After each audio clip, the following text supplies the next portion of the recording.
감사합니다. 우리 신앙 고백합시다. 주는 그리스도시요 살아계신 하나님의 아들이십니다. 주여 말씀하시옵소서. 종이 듣겠나이다. 아멘. 민수기 25장입니다. 25장 1절 말씀에서 13절까지 한 절씩 교독하겠습니다. 이스라엘이 시딤에 머물러 있더니 그 백성이 모압 여자들과 음행하기를 시작하니라. 그 여자들이 자기 신들에게 제사할 때에 이스라엘 백성을 청하매 백성이 먹고 그들의 신들에게 절하므로 이스라엘이 바알보올에게 가담한지라. 여호와께서 이스라엘에게 진노하시니라. 여호와께서 모세에게 이르시되 백성의 수령들을 잡아 태양을 향하여 여호와 앞에 목매어 달라. 그리하면 여호와의 진노가 이스라엘에게서 떠나리라. 모세가 이스라엘 재판관들에게 이르되 너희는 각각 바알보올에게 가담한 사람들을 죽이라 하니라. 이스라엘 자손의 온 회중이 회막문에서 울 때에 이스라엘 자손 한 사람이 모세와 온 회중의 눈앞에 미디안의 한 여인을 데리고 그의 형제에게로 온지라. 제사장 아론의 손자 엘르아살의 아들 비느하스가 보고 회중 가운데서 일어나 손에 창을 들고 그 이스라엘 남자를 따라 그의 막사에 들어가 이스라엘 남자와 그 여인의 배를 꿰뚫어서 두 사람을 죽이니 연병이 이스라엘 자손에게서 그쳤더라. 그 연병으로 죽은 자가 24,000명이었더라. 여호와께서 모세에게 말씀하여 이르시되 제사장 아론의 손자 엘르아살의 아들 비느하스가 내 질투심으로 질투하여 이스라엘 자손 중에서 내 노를 돌이켜서 내 질투심으로 그들을 소멸하지 않게 하였도다. 그러므로 말하라. 내가 그에게 내 평화의 언약을 주리니. 같이 읽읍시다. 그와 그의 후손에게 영원한 제사장 직분의 언약이라. 그가 그의 하나님을 위하여 질투하여 이스라엘 자손을 속죄하였음이니라. 아멘. 영적 문제를 치유할 자. 제목을 이제 수요일 날 그렇게 정해놨는데 말씀을 계속 읽으면서 여호와의 질투심을 가진 렘넌트, 그렇게 좀 제목이 이제 바뀌더라고요. 그러다가 렘넌트 비느하스를 키워라, 이렇게 또 제목이 바뀌고요. 아마 여러분도 이 본문 말씀을 몇 번 읽다 보면은 그런 이런 믿음이 생길 거예요. 아, 비느하스와 같은 우리 후대를 세워야 되겠구나. 이렇게 여호와의 질투심을 가진 중직자가 돼야 되겠구나. 여호와의 질투심을 가진 렘넌트를 키워야 되겠구나. 이런 믿음이 생기겠죠. 여러분, 이 말씀 속에서 그것만 여러분이 딱 붙잡아도 하나님은 다른 거 안 보고도 역사하게 돼 있어요. 이렇게. 한 주간 이제 사시면서 여러 가지 일, 사건, 문제 를 이제 만났겠지요. 그 모든 문제를 싹 응답으로 바꾸세요. 문제 가운데 서 있으면 안 돼요. 응답 가운데 서 있어야지. 자, 지난주 얘기인데, 지난주 우리 말씀 내용 아닙니까? 발락이 발람에게 이스라엘을 저주하라는 그런 일이 없었더라면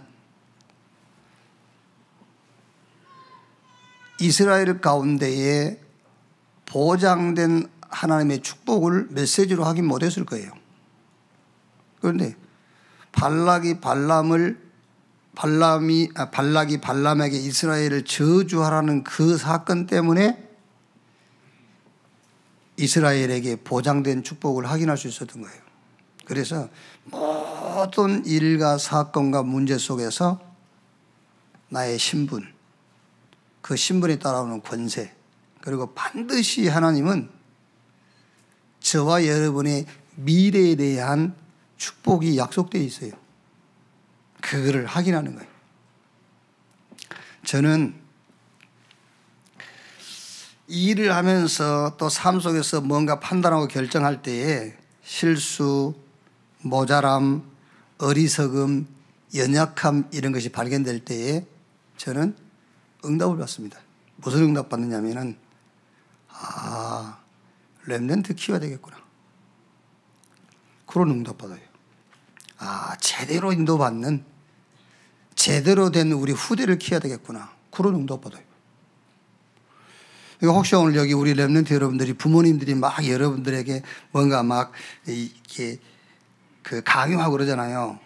그걸 너무 섭섭하게 생각하면 안 돼. 그게 부모 입장에서 받는 응답이에요, 그게. 그렇죠. 내가 안 되니까. 그럼 내가 안 된다고 거기 주저앉아 있을 겁니까? 거기서 찾아내는 응답들이, 제대로 된 자녀를 키워야 되겠구나. 그래서 뭔가를 강요하는 거예요, 그게요. 혹시 여러분 중에 누가 저에게 상담을 하거나 이렇게 할 때에 제가 치유받으세요. 치유받으라고 할 때에 목사님은 치유받을 것이 없어서 나보고 치유받으라고 하는구나. 목사님하고는 얘기 못 하겠구나. 그렇게 하면 안 돼. 아닙니다, 여러분. 실수, 모자람, 어리석음, 연약함이 드러날 때에 치유받아야 돼요. 그 말이 무슨 말인지 압니까? 응답받으라 그 말이에요. 네 연약함을 해결해라 그 말이 아닙니다, 여러분. 네 모자란 짓 그거 그만하고 그 모자란 짓 그거 치유받아 그 말이 아니에요. 거기서 응답받아라. 응답 찾아내라.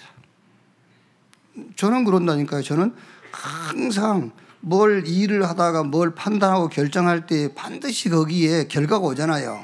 그러면 거의 다 어리석고 모자라고 이런 거예요. 그럼 내가 그 어리석고 모자란 거기에 주저앉아가지고 낙심하고 좌절하고 있을 것입니까? 아닙니다. 거기서 응답을 찾아내야지. 그게 그 응답이 바로 렘넌트 키워야 되는구나.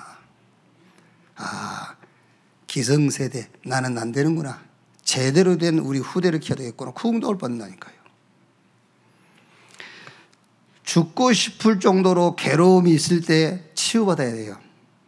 어떻게 치유받느냐?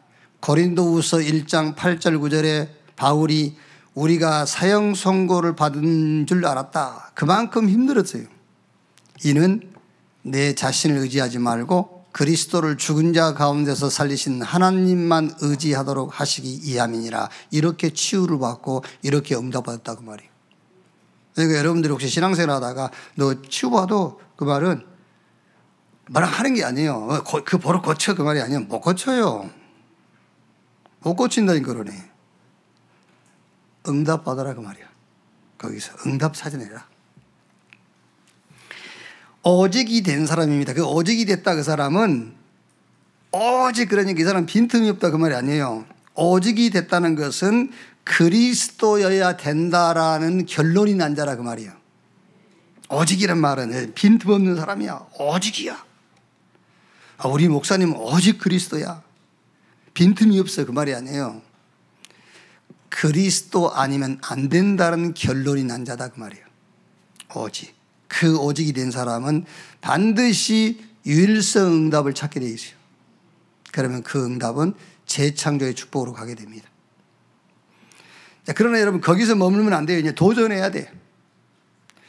나의 무능, 나의 무기력, 나의 무실력, 나의 무책임 여기 안주해 있으란 말이 아니라 여기에 도전해야 돼요. 근데 사실은 나의 무능, 무기력, 무책임, 무능력은 고치는 것은 내겐 불가능한 거예요.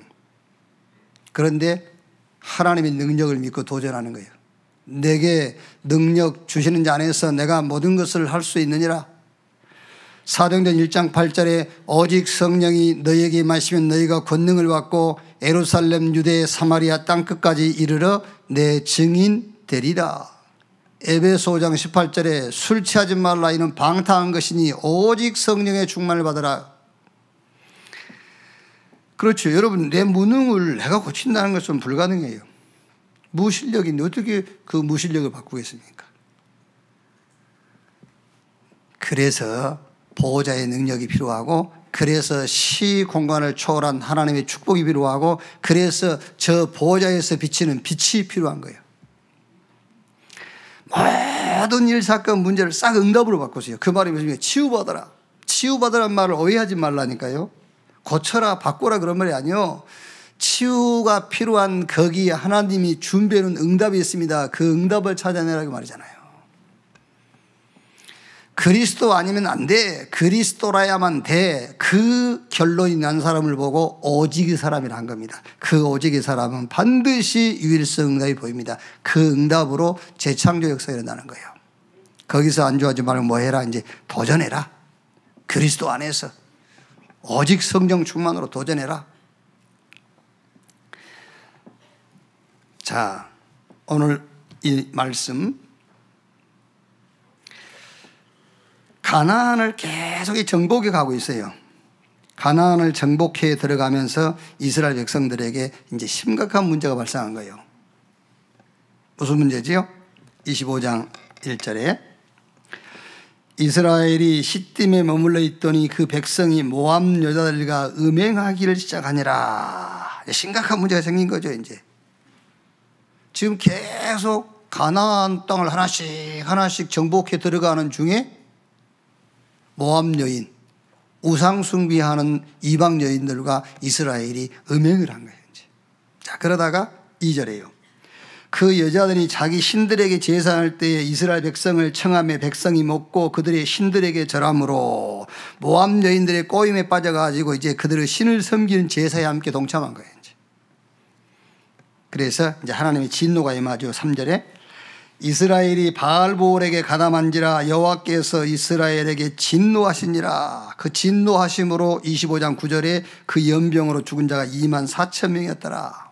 여호와의 진노하심으로 이스라엘 2만 4천 명이 죽게 된 거예요. 그러니까 하나님이 이제 이 문제를 해결안을 얘기하시죠. 이 문제를 해결할 방법.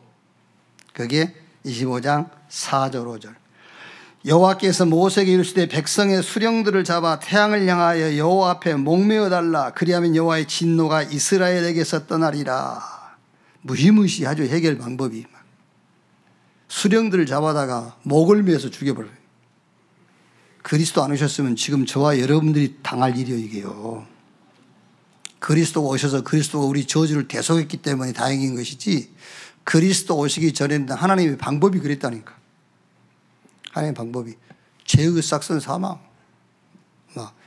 그냥 사약을 내린 것도 아니고 목을 매 죽여버려요. 그래서 성경에 그리스도께서 우리를 위하여 저주를 받은 바 되사 율법의 저주에서 우리를 속량했으니 그랬거든요. 그리스도께서 하나님의 은혜로 그것도 예수 믿는 저와 여러분의 모든 저주를 대속 끝내버렸어요. 뭘 더 바라십니까? 그렇죠? 뭘 더 바랄 게 있어요?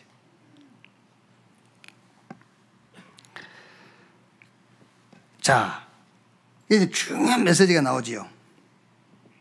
중요한 미션입니다. 이게 이제 6절부터 보면은, 아니 보세요. 얼마나 이 영적 문제가 심각하고 무지한지, 이렇게 이제 음행하고 이방 신에게 같이 제사한 그 일 때문에 하나님의 진노가 임해가지고 연병이 펴지고요. 이 문제를 해결하기 위해서 수령들을 붙잡아다가 목을 매서 죽이고 있는 반에 또 어떤 인간 하나가 미디안 여자를 또 끌고 온 거예요. 네, 보세요. 이스라엘 자손의 온 회중이 해망문에서 울 때에 이스라엘 자손 한 사람이 모세와 온 회중의 눈앞에 미디안 한 여인을 데리고 그의 형제에게로 온지라. 이때 이제 제사장 아론의 손자 엘르아살의 아들 비느하스가 보고 회중 가운데 일어나 손에 창을 들고 그 이스라엘 남자를 따라 그의 막사에 들어가 이스라엘 남자와 그 여인의 배를 꿰뚫어 두 사람을 죽이니 연병이 이스라엘 자손에게서 그쳤더라. 그러면서 이제 하나님이 모세를 통해서 아론의 손자 엘르아살 아들 비느하스에게 내리는 축복이죠. 그 내용이 11절이에요. 제사장 아론의 손자 엘르아살 아들 비느하스가 내 질투심으로 질투하여 이스라엘 자손 중에서 내 노를 돌이켜 내 질투심으로 그들을 소멸하지 않게 하였도다. 그러므로 말하라. 내가 그에게 내 평화의 언약을 주리니 그와 그의 후손에게 영원한 제사장 직분의 언약이라. 그가 그의 하나님을 위하여 질투하여 이스라엘 자손을 속죄하였음이니라. 중요한 미션이죠. 영적 문제를 치유할 비느하스. 하나님의 질투심을 가진 렘넌트, 이런 렘넌트 되시길 바라고 이런 중직자 되기를 주님의 이름으로 축원합니다. 근본주에 우리가 잡을 메시지, 치유받고 살고 살릴 메시지가 뭐냐? 첫째로 심각한 영적 문제에 빠진 교회입니다. 이스라엘이 지금 교회요, 교회 이게. 교회 모습인 거예요. 지금 이스라엘이 오늘날 교회를 보여주는 거라니까. 이게. 불신자들은 여러분, 우리가 메시지 받은 대로 12가지 사단의 전략, 창세기 3장, 6장, 11장, 사도행전 13장, 16장, 19장 6가지 운명 12가지 거기에 빠져 있어요. 그래서 우리가 복음 가지고 가서 그들에게 복음 전하고 거기서 건져내면 돼요. 그런데 교회가 심각한 영적인 문제에 빠져 있단 말이에요. 교회가. 마치 모함 여인과 음행하고 그 꼬임에 빠져서 그들이 섬기는 신을 섬긴 것처럼 세상 기준, 세상 수준, 세상 표준, 세상 지식에 빠져 있어요. 그게 세상이 그건 당연한 거잖아요. 세상이 자기들 기준, 자기 표준, 자기 수준, 자기 지식 가지고 세상 지식 가지고 사는 것은 당연한 거잖아요. 그런데 교회가 세상 표준, 세상 기준, 세상 수준, 세상 지식을 가지고 살고 있다니까. 그게 이스라엘이 모함 여인과 음행하고 그들이 섬기는 신 앞에 같이 제사하는 심각한 영적인 문제의 모습인 거예요. 그게요. 세상에 대해서 성경은 이렇게 정의를 하고 있잖아요. 요한복음 16장 11절. 세상 임금 마귀. 세상 임금이 누구냐? 마귀. 고린도후서 4장 4절 5절. 세상 신이 믿지 않는 자의 마음을 혼미하게 하여. 세상 신 그랬어요. 요한일서 2장 15절 16절에 이 세상이나 세상 있는 것들을 사랑하지 말라. 누구든지 세상을 사랑하면 아버지 사랑이 그 안에 있지 아니하니 이는 세상에 있는 모든 것이 육신의 정욕, 안목의 정욕, 이생의 자랑뿐이니 다 아버지께로부터 온 것이 아니요 어디로부터? 세상으로부터 온 것이라. 아까 세상이 누구라고 그랬죠? 마귀로부터 온 것이라는 거예요. 세상 신으로부터 온 것이다. 육신의 정욕, 안목의 정욕, 이생의 자랑 이런 것들은 전부 세상 아비 마귀로부터 세상 신으로부터 온 것이다 라고 한단 말이에요. 근데 거기에 빠져 있다니까 지금. 교회가 빠진 심각한 영적인 문제가 어떤 것이냐? 첫째가 사건을 잘못 보고 있어요. 사건을 잘못 보는 눈. 문제 아닌데 계속 문제. 그게 심각한 영적 문제예요. 아시겠죠? 머리가 돌아가지고 정신병원 그것보다 더 심각한 겁니다. 그게요. 어떻게 약간 머리도 그러더니요 계속 뭐라 하고 힘을 가하고 그러면요 말 들어요. 그런데 문제 아닌데 끝까지 문제가 하는 사람은요 끝까지 거기에 빠져 있어요. 심각한 영적 문제예요. 그게요. 자 보세요. 이스라엘 백성들은 애굽에 들어갔는데 그게 노예로 갔다고 생각한 겁니다. 아닙니다. 노예로 가 있는 것이 아니고 그 애굽이 선교지요. 아니 선교지로 번져났는데 노예 현장이라고 생각하고 그게 심각한 영적 문제 아닙니까? 그게. 광야는 지금 세계복음을 위한 준비시키는 거예요. 그런데 그 광야에서 다 죽었다고 생각하는 그게 심각한 영적 문제입니다. 하나님은 지금 가나안 들어가서 세계 정복할 준비를 광야에서 시키고 있잖아요. 그런데 이스라엘 백성들은 광야에서 다 죽었다고 생각하는 겁니다. 그게 영적인 문제예요. 가나안 들어가러 오니까 못 들어가겠다 하잖아요.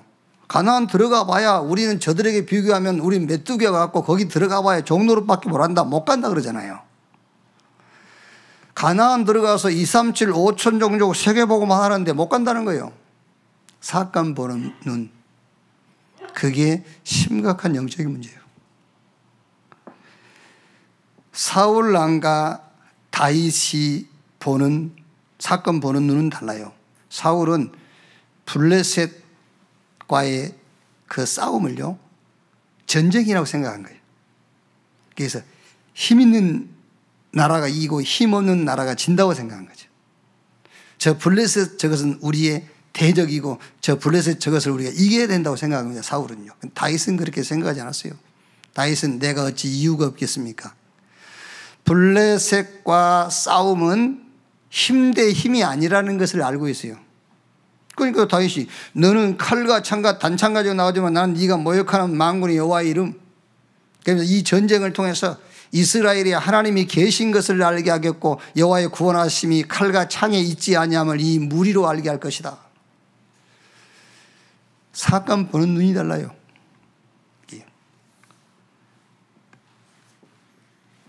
그러니까 여러분 가짜와 진짜를 확인을 못하는 거예요.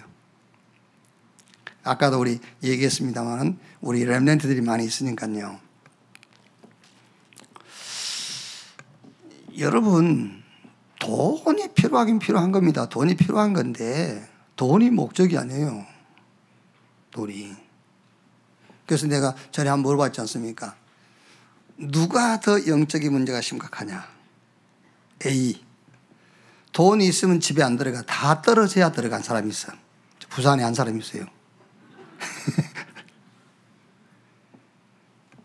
그런데 돈만 생기면 집으로 들어가.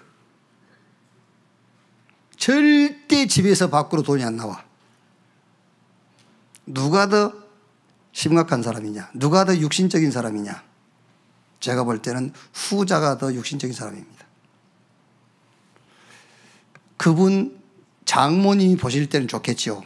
우리 사이 착하다면서. 돈만 생기면 집으로 갖고 들어온다. 그런데 그런 사람은 자식을 위해서 본인을 위해서 쓰지 않습니다. 돈 쌓아둡니다. 쌓아둬요. 육신적인 사람이에요, 그 사람이. 그럼 돈을 막 쓰고 다니란 말이냐? 그런 말이 아니죠. 아니 목사님 우리 남편은 쓸데없는 데서 어디서 썼는데 술 먹었어요. 그것도 지가 필요하니까 쓴 거야. 안 그래요? 술도 자기가 먹고 싶어서 필요한 데 먹은 거지. 그 필요 없는데 돈을 휙 날리고 다니면 그건 쓸데없는 데 쓴 것이지.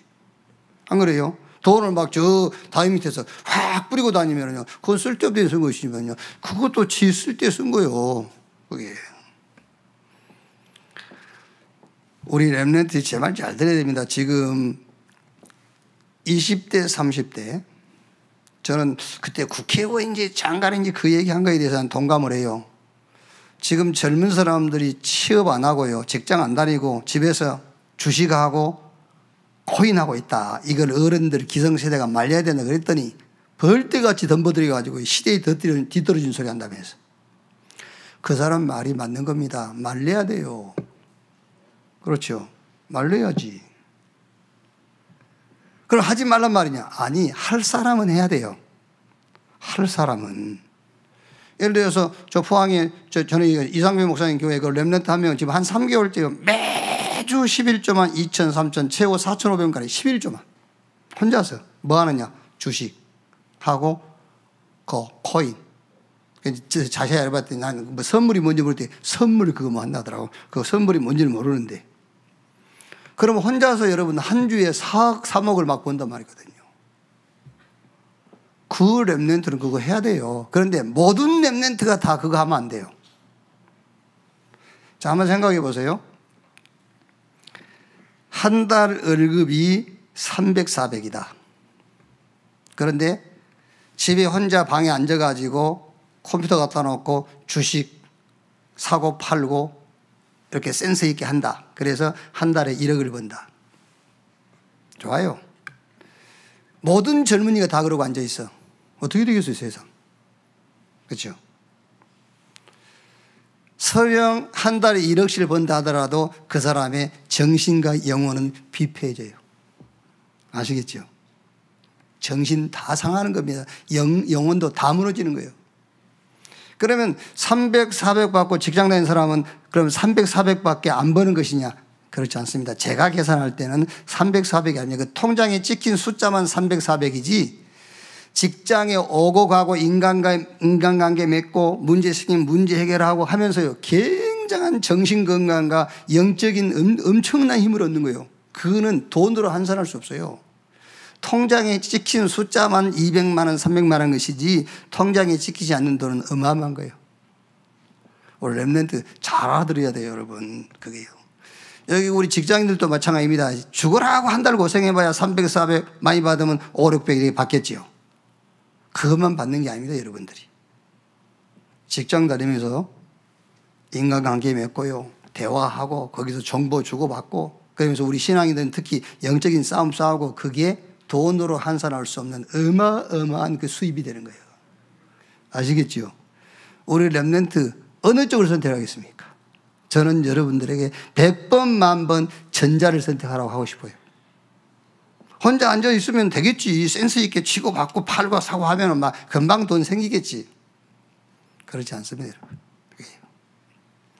뭐가 가짜인지 진짜인지를 알아야 된단 말이에요. 그러니까 사건 보는 눈이 틀리다 보니까는 하나님의 일과 관계없는 일에 빠져버린 거예요. 하나님은 무관심하는데 내 관심이 집중되어 있어요. 심각한 영적 문제입니다. 하나님이 관심 없는 내 관심이 가 있다고 그게 얼마나 심각한 영적 문제입니까, 그게요. 오늘 이 사건에 음행을 했다 안 했다 그 얘기 아니에요. 이거는 역사적인 배경. 그렇죠? 사단이 지금 교회에 어떤 흐름으로 끌고 들어왔는지를 봐야 되는, 이거는 역사적인 배경이에요. 그때 이스라엘에게는 사단이 음행하게 만들고 그 모압 여인들의 꼬임에 빠져가지고 그 신을 같이 섬기게 했단 말이에요. 근데 이게 지금 이 흐름이 어떤 흐름으로 교회 안에 들어와 있냐고 말이에요. 어떻게 들어와 있죠?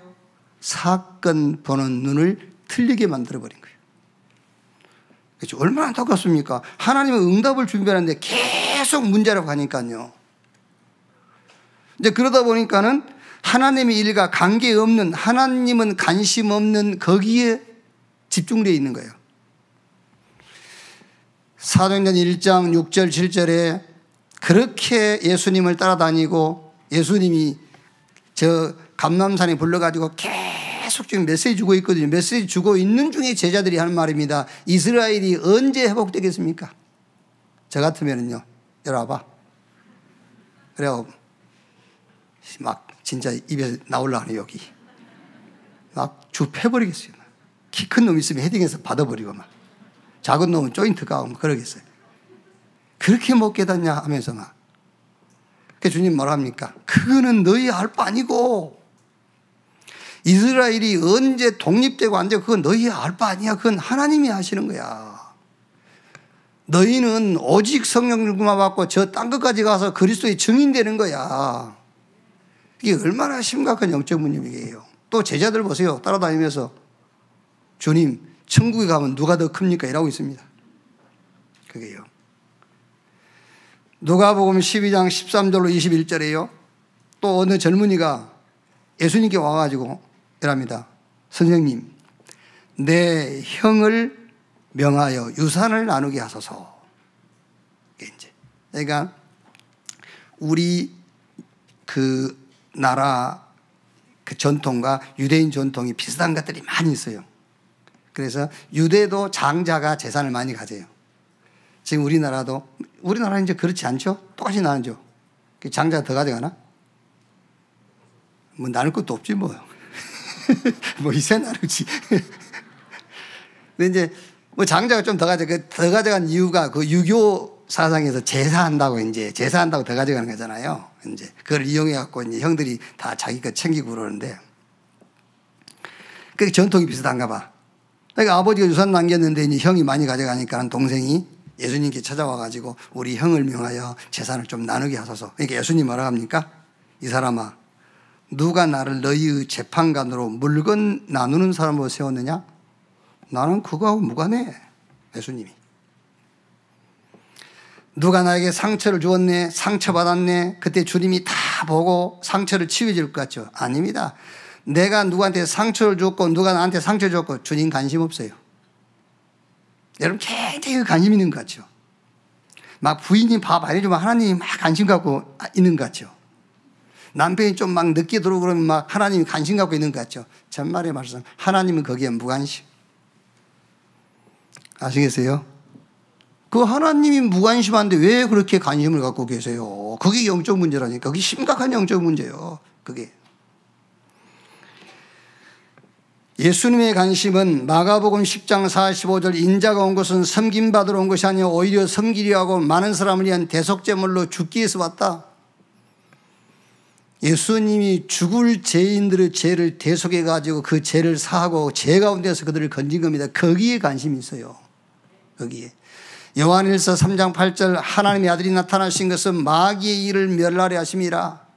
믿는 자에게 이런 표적이 저희가 내 이름으로 귀신을 쫓아내고 불신자들 100% 우상숭배 귀신 생기고 있어요. 거기서 그들을 건져내는 데 관심이 있어요. 예수께서 가라사대 내가 곧 길이요 진리요 생명이니 나로 말미암지 않고는 아버지께로 올 자가 없다. 하나님 만나는 길이 그리스도입니다. 이 지구상에 어디에도 하나님께로 가는 길은 없습니다. 오직 그리스도. 거기에 관심이 있어요. 부활 후에 주신 메시지, 온 천하에 다니면 만민에게 땅끝까지 가라. 가서 치유하고 제자 삼고 렘넌트 세워라. 거기에 관심이 있어요. 하나님이 무관심한 거기에 여러분의 관심이 떠나기를 바랍니다. 그렇죠. 하나님이 관심 없는 거기에 대해 내가 관심이 있다. 그게 제가 볼 때는 지금 교회 안에 심각한 영적 문제다 그 말이에요. 그게. 자, 그러다 보니까 이제요, 자신의 문제를 스스로 해결하려고 해요. 막 굉장히 이렇게 자책하는 사람 있잖아요.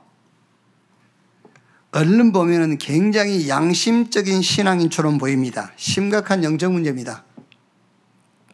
우리가 캐톨릭입니까? 내 탓이로소이다 그러게. 그럼 네 탓이면 네가 책임질 거야? 그렇지 않습니까? 내 탓이라며. 그럼 네가 해결해. 계속 거기 빠져 있어요. 스스로 문제를 해결하려고 하는 신앙. 그래서 가룟 유다가 자살했잖아요. 정치인들, 연예인들 스스로 목숨 끊은 자살한 사람들을 좀 안타깝기는 합니다만은 완전 그게 귀신의 역사예요. 그래서 예수님께서 수고하고 무거운 짐진 자들아 다 내게로 오라. 내가 너희를 편히 쉬게 하리라. 그리스도께서 우리를 위하여 저주를 받은 바 되사 율법의 저주에서 우리를 속량했으니 기록된 바 나무에 달린 자마다 저주 아래 있는 자라 하였습니다. 그리스도께서 우리 저주와 재앙을 다 끝냈다니까요. 근데 왜 내가 이제 해결하려고 자꾸 그럽니까? 그게. 그럼 예수 믿는 사람은 양심 없습니까? 그게 양심이요. 아멘. 그게 양심이잖아요. 양심적이라면 진짜 예수 믿어야 되잖아요. 양심적이라면 그리스도를 붙잡아야지. 그게 양심적이잖아요. 뭐가 양심적입니까? 그게 양심적이지. 예수 믿는 게 양심적이요. 그게.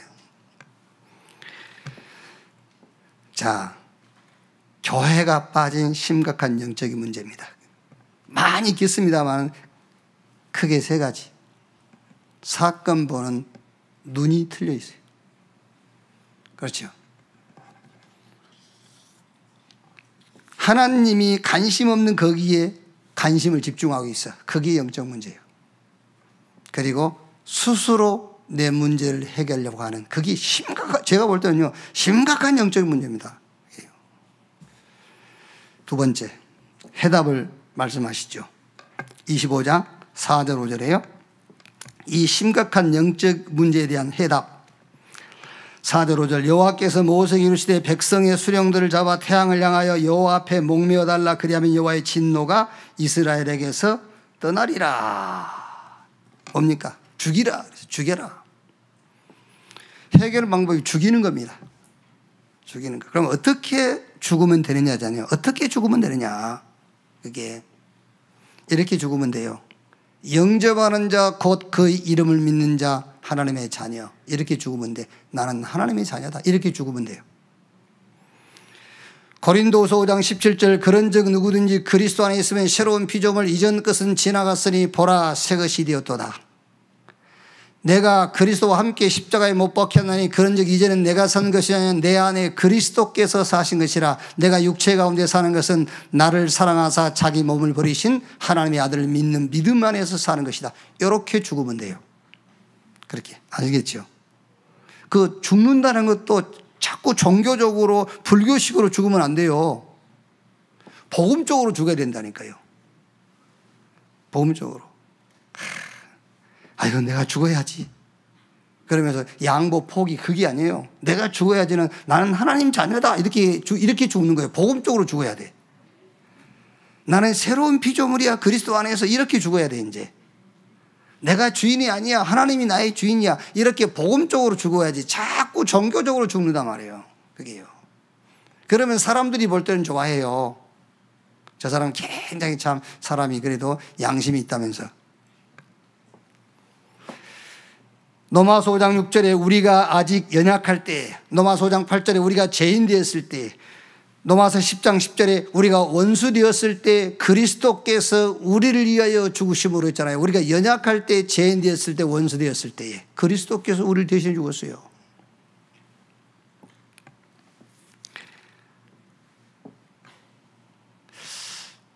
모르겠어요. 이제 합산은 안 해봤는데 우리 집사람하고 나하고 둘이 키를 합치면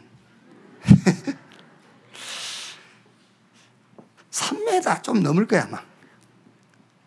우리 집사람 키는 내가 확인 안 해봤으니까 내 키는 확인해 봤어도, 왜냐하면 자꾸 이렇게 높은 신발 신고 꽃발 딛고 그러니까 잘 몰라. 근데 합쳐봐야 한 3m 좀 더 될까?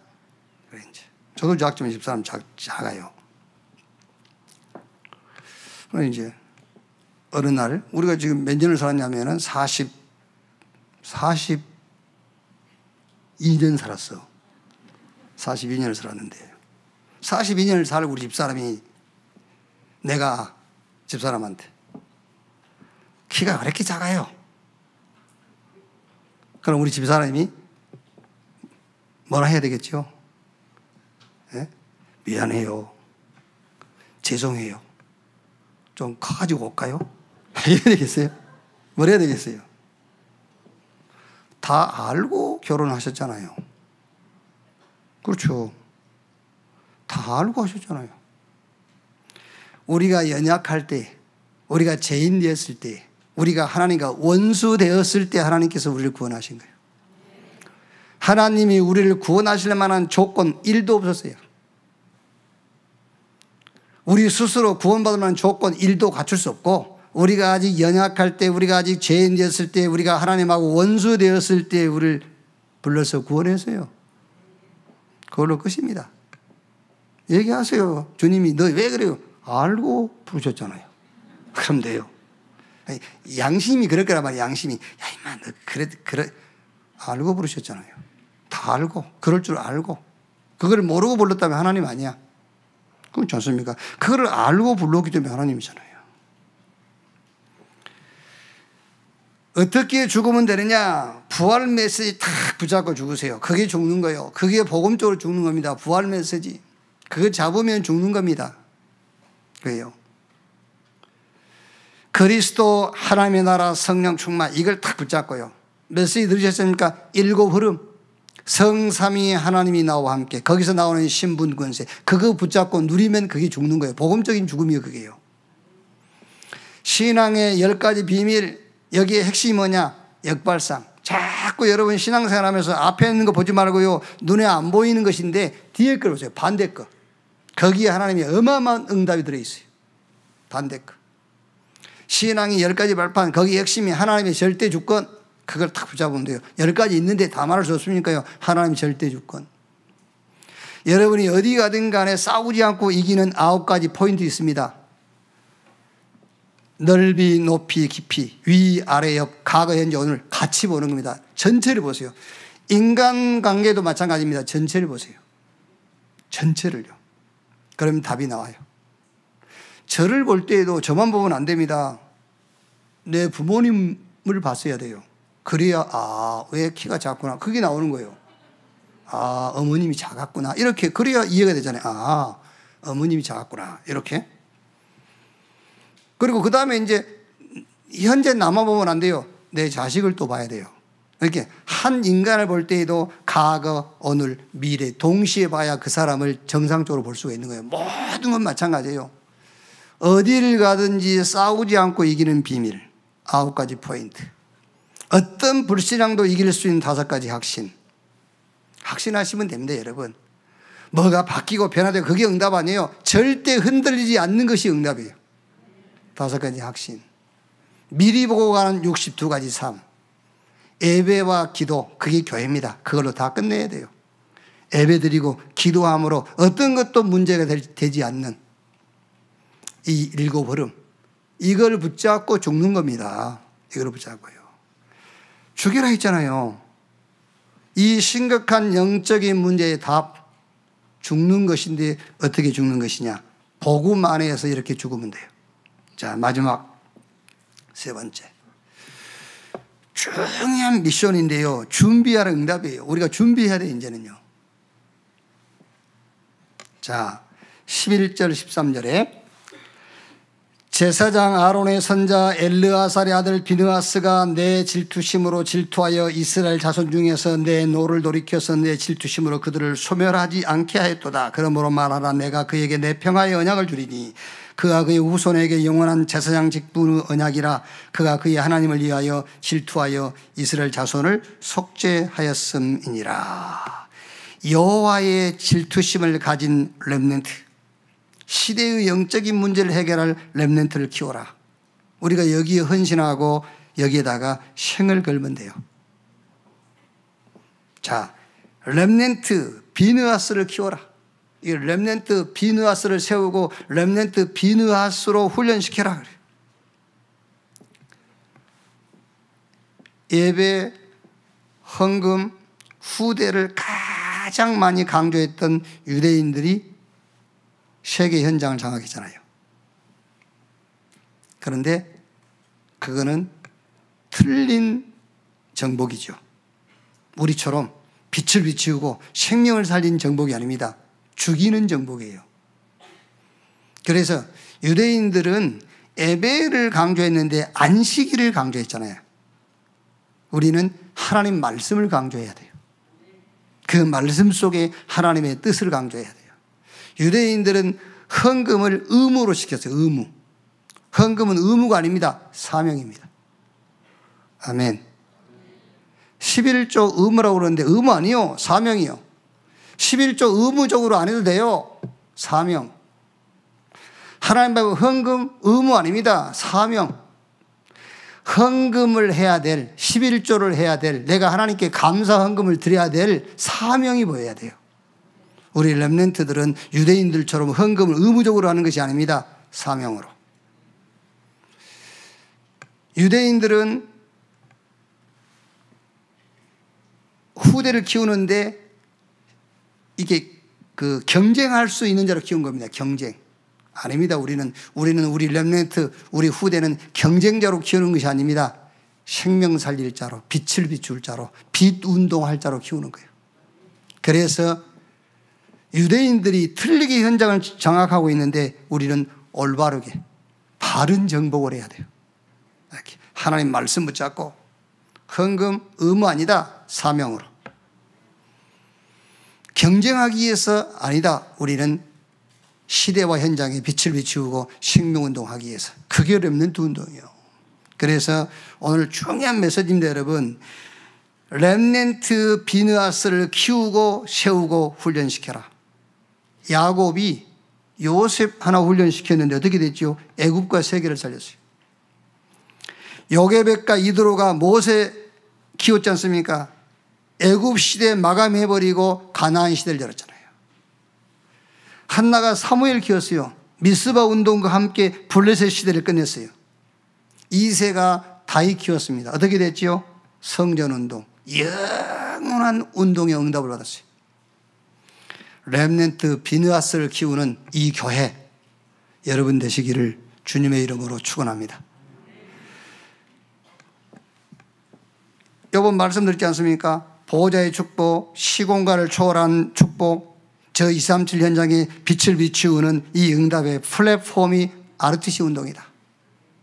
R이 뭡니까? 렘넌트, 남은 자, 버려진 자. 유니티, 함께 모여서 포럼도 하고 모임도 갖고 유니티, 하나로 답을 내게 만들어라고 말이에요. 원네스인데 하나로 답 내게 만들어라. T가 뭡니까? 트레이닝, 훈련시켜라. 어떻게? 노예, 포로, 속국, 군성 치유받고 영적 치유받고 시대의 주역으로 서밋으로 서도록. 그래서 남은 자로, 남는 자로, 남을 자로, 남길 자로 서도록 해라. 그래 어떻게 하란 말입니까? 현장 치유, 시대를 치유할 자. 지난주에 저 목포구에 무안이라는 그 읍인데 거기 가게 됐는데요. 이상하게 읍단인데 보니까는요. 도로변에 교회들이 잘 지어졌는데 눈에 띄는 교회마다 싹 이단 교회야. 신기하대요, 거기는요. 막 신천지, 여호와 증인, 또 뭐 하나님의 교회, 막 통일교, 막 이런 교회들이 지어져 있어요. 이단 교회들이. 그러니까 우리가 지나가면서요, 야, 참 신기하다. 저 어떻게 이단 교회만 여기 다 모여 있지? 지나가면서 하는 말입니다. 틀린 것을 말이야 뭐요. 그러니까는요, 이제 서로 우리는 이제 동감이 하니까 웃더라고요. 그래, 맞아. 틀린 것을 해야 많이 모여. 올바른 소리 하면 많이 안 모여요. 틀린 소리 해야 모이지. 그게요. 참 신기하죠. 무슨 말입니까? 앞으로 어마어마한 영적 휴증 시대가 올 겁니다. 결국은 진리가 아니라는 것을 알게 될 거거든요. 그게. 안 그러겠습니까? 물론 끝까지 사단이 붙잡고 있어서 못 깨닫겠습니다만은 하나님이 저들의 영혼을 구원하시려고 성령이 역사하시면은 깨닫게 돼 있잖아요. 그런데 그거 아니라도 여러분, 사람이 이성적으로 조금만 직시해서 봐도 거짓말이라는 것이 금방 답이 나오잖아요. 아니, 기하장에다가 자기 소원을 적어가지고 바친다고 소원 성취가 되겠습니까? 조금만 이성적으로 생각해도 거짓말이라는 답이 나오잖아요. 어떻게 호흡도 없는 저 우상에다가 갖다 절한다고 그래서 그게 소원이 성취되겠냐 말이에요. 조금만 이성적으로 생각해도 금방 답이 나오잖아요. 그게. 근데 거기다가 그 짓을 하고 있단 말이에요. 근데 어느 날 정신 돌아오는 날 속았구나 하겠죠. 그럼 얼마나 억울하겠어요. 어마어마한 정신문제 옵니다. 휴증 시대. 그래서 5차 산업은 치유다. 그래서 5차 산업의 주역이 렘넌트다 그래요. 우리 렘넌트를 이렇게 키워서 어떻게 한단 말이냐? 렘넌트 비느하스를 키워서 어떻게 한단 말이냐? 현장을 치유해라. 5차 산업의 주역. 5차 산업은 치유입니다. 이제 정신 치유, 영적 치유. 그리고 흑암 문화를 빛의 문화로 바꾸는 것이다. 흑암 경제를 빛의 경제로 바꿔라. 여러분들이요, 계속 기도하세요. 이제 저 우리 RTS에서 기도하고요. 저 미국의 RU를 위해서도 기도하고, 우리 지금 RBS, 우리 기숙학교 있잖아요. 이어서 기도하고, 치유학교, 서밋학교, 영성학교, 렘넌트 키우는 이런 파트를 위해서 기도하는 여러분 되시기를 주의 이름으로 축원합니다. 자, 오늘 이 말씀이요, 언제든지 말씀은 배경이 있고요, 그 배경이 이렇게 흘러요. 흐름. 그리고 미래가 있는 거예요. 그래서 원래 이 배경은 이스라엘 백성들이 모압 여인들과 음행을 하고 모압 여인의 꼬임에 넘어가가지고 같이 우상을 숭배했단 말이에요. 그래서 하나님이 진노가 임해가지고 42,000명이 연병에 걸리고요, 그 문제를 해결하는데 수령들을 목을 매서 죽였을 때 그게 끝이었단 말이에요. 그래서 거기서 이제 중요한 메시지가 나오죠. 렘넌트 비느하스. 모든 재앙을 멈추게 한 심각한 영적인 문제를 치유하는 렘넌트. 세상 사람들은 당연한 겁니다, 여러분. 자기 수준, 자기 기준, 자기 목적 갖고 사는 거. 근데 교회가 왜 세상 기준으로 삽니까? 심각한 영적인 문제. 그것을 치유하는 길, 죽이는 겁니다. 어떻게 죽느냐? 복음으로 나를 죽이는 거예요. 종교적으로 죽이지 말고 복음의 방법으로 나를 죽여라. 그리고 이제 우리의 미래, 그게 여기 이제 비느하스 제사장 아들 비느하스 이름이 나왔으니까 비느하스를 말하는 겁니다. 비느하스 렘넌트를 키우는 것이다. 이렇게. 자, 결론. 여러분, 다른 싸움이 아니에요. 무슨 싸움이냐면은 시간표 싸움이에요. 하나님의 시간표냐 내 시간표냐, 그 싸움이에요. 그러니까 오늘 읽은 25장 1절로 13절 이게요, 결국은 하나님의 시간표를 놓친 사건이에요. 하나님의 시간표. 자기 시간표 붙여본 거라니까요. 하나님 시간표 놓치고. 여러분들 보고 일찍 일어나라 그 말은 아닌데, 누가 그러더라고요.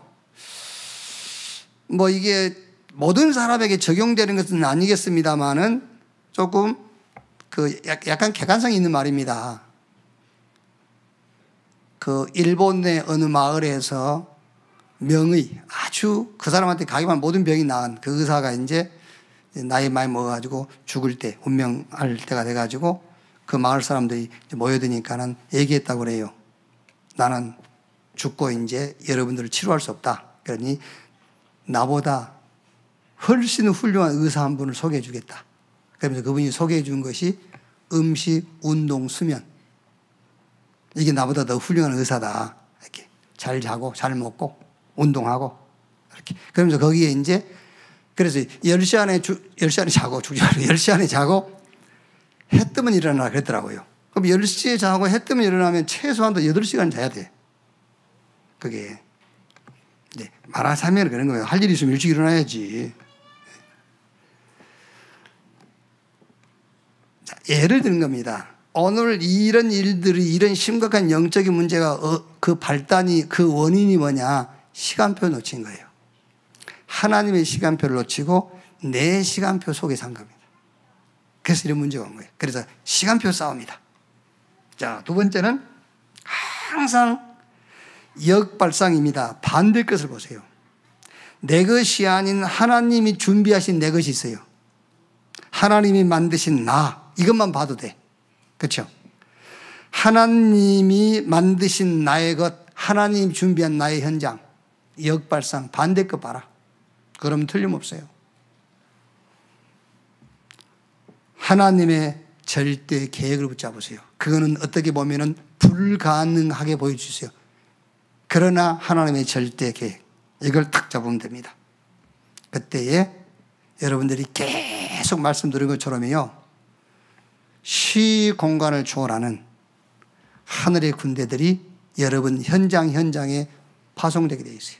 그때 거기에 빛이 비치우고 눈에 안 보이게 흑암들이 막 무너지는 거예요. 그래서 하나님의 절대 계획을 붙잡아라.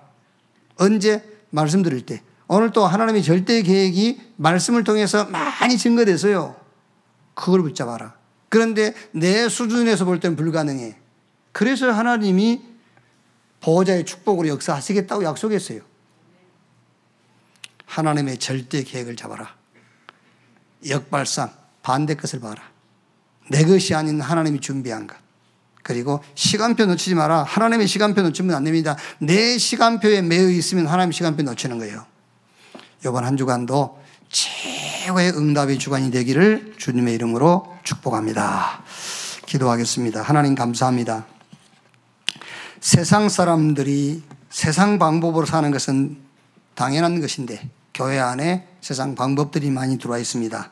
이 심각한 영적인 문제를 해결할 방법, 복음 안에서 나를 죽이는 겁니다. 그리고 더 중요한 미래를 준비하는, 후대를 준비하는 교회 되게 하여 주시옵소서. 그래서 하나님의 시간표 놓치지 않게 하시고 내 것이 아닌 하나님 준비한 내 것을 보게 하시고 하나님의 절대 계획, 내 능력과 전혀 상관없지 하나님의 절대 계획을 붙잡는 교회 되게 하여 주옵소서. 그리스도이신 예수님의 이름으로 기도하옵나이다. 아멘.